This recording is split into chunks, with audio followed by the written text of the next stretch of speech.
I'm Mike Hayne, and I'm talking to myself to cure myself.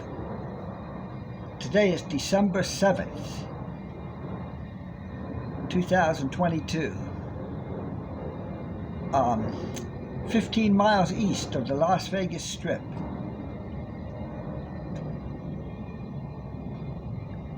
I'm 68 years old, and I feel that during the past year I've slowly been poisoned, but I can't figure out what it is. Now, talking to myself, my book is about how you can make your own videos on your tablet, like I'm making mine on my Amazon Fire tablet. But you will never allow or even plan on allowing other people to see what you're saying. Now, I'm going to put mine here honestly so you can see honestly what I'm saying, what's really in my brain. I worked for 22 years, from 1996 to 2017, 22 years, I worked in the most remote place on the North American continent, Death Valley, California. And it was a little resort because Death Valley National Park is part of the national park system. Grand Canyon National Park, Yellowstone National Park, Mount Rushmore is one of the national parks, the place with the big heads of the presidents carved in stone, and Death Valley National Park. Now, it's a desert. It's 120 degrees in the shade in the summer.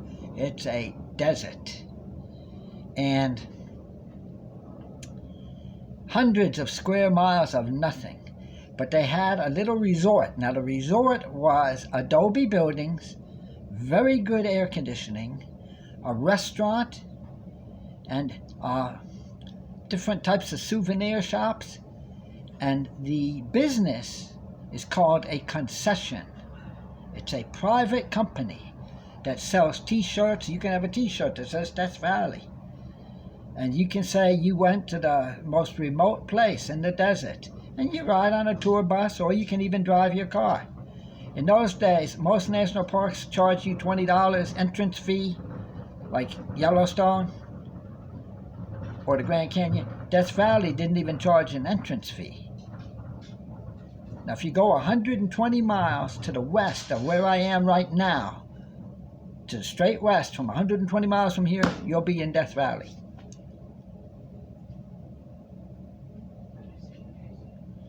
Then once you're in Death Valley, if you go 120 miles to the west of there, you'll be in a place called Ridgecrest, California, on the Highway 14, heading up the central part of California. The whole landscape is fairly interesting. It's been in movies and things for deserts and things. They want to show the lunar landscape or something in some kind of monster movie. It's Death Valley. Now, it's a concession. Now, what happened to me there, over a 10-year period, I go crazy. I try to figure out what happened to me. People staged car wrecks. I'm driving along in the desert, and somebody pushes something out in front of my car. And it was so intricate, so involved, that you were taken aback. Wait a minute. 5 people at 10 o'clock at night on a dark night in the deserted part of the desert staged a car wreck, staged for me to hit. A guy was pushing a little shopping basket or something along in the desert, and he was saying he's a hiker hiking across the desert, and I hit it. It was staged. It was so minutely detailed and staged how they had it, with witnesses and things, that it would be like a Hollywood stuntman. There used to be a TV show about I'm the Hollywood stuntman. And he was a private detective. So this was pretty serious. Somebody put barbiturates in my coffee while I was working. So I'm sitting there working, I'm drinking coffee, and I pass out and have a seizure. Now, we're seeing this all over the United States now.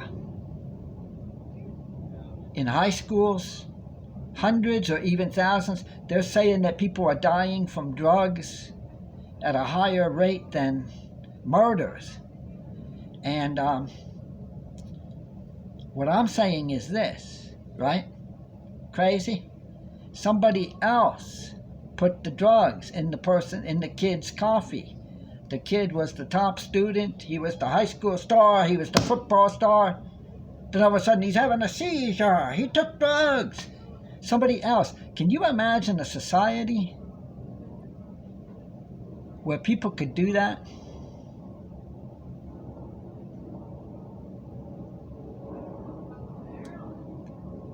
Could you imagine a society, and with me staging a car wreck, a group of people doing it to me?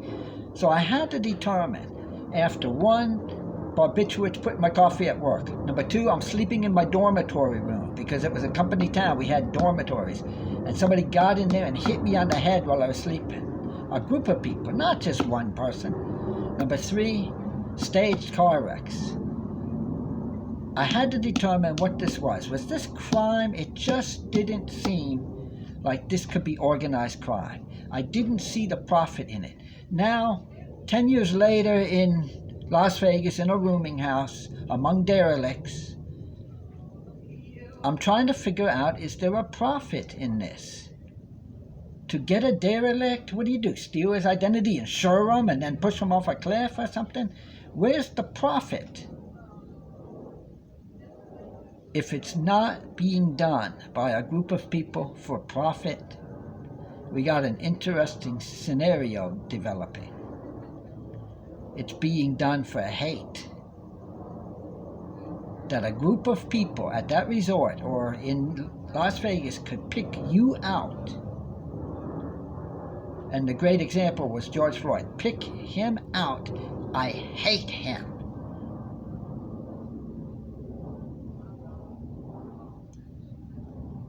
That's a serious issue because now we're talking about citizens living in the United States, regular everyday people who are filled with hate.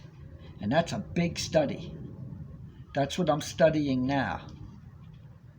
Talking to myself to cure myself. I show my real videos of what I really think on my website, but you do not show yours of what you really think. Only you look at them.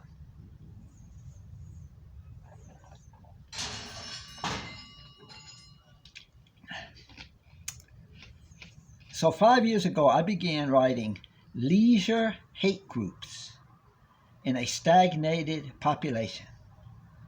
Hey, how you doing today? I'm filled with hate. I want to kill somebody. Whoa! Watched a little bit too many episodes of Murphy Brown or something? Law and Order. See, so really, I mean, my theory is, and my thesis is, it is the TV. And then the really wild part is that somebody did it on purpose. Because there's 10,000 TV shows over the past 50 years, but there's thousands of writers and directors and producers. How could they all have this consistent message to have the people marching off like zombies? It's a diabolical plot, and it's hard to prove. It sounds insane when you say it. So it's a beautiful day. It's 3 p.m. It's 60 degrees, slight wind, slightly overcast. 60 degrees, December 7th, 2022. And I'm slowly being poisoned in a Las Vegas rooming house. And I don't know if it's an accident of just crazy people spraying bug spray everywhere, highly poisonous stuff, accumulating in my tissues, or if it's murder. If it's murder, I can't determine if it's an organized crime thing. For some reason, they are using me. Maybe they're getting the money from Social Security or something, and this is just one of their schemes. I'm in the Sopranos. What are you, a retard? Get the fuck away from me. I wrote Sopranos. I didn't write that. It was Cash Flow, the story of a Houston gang when I wrote it. David Chase, he's the guy that ruined the Rockford Files 40 years ago.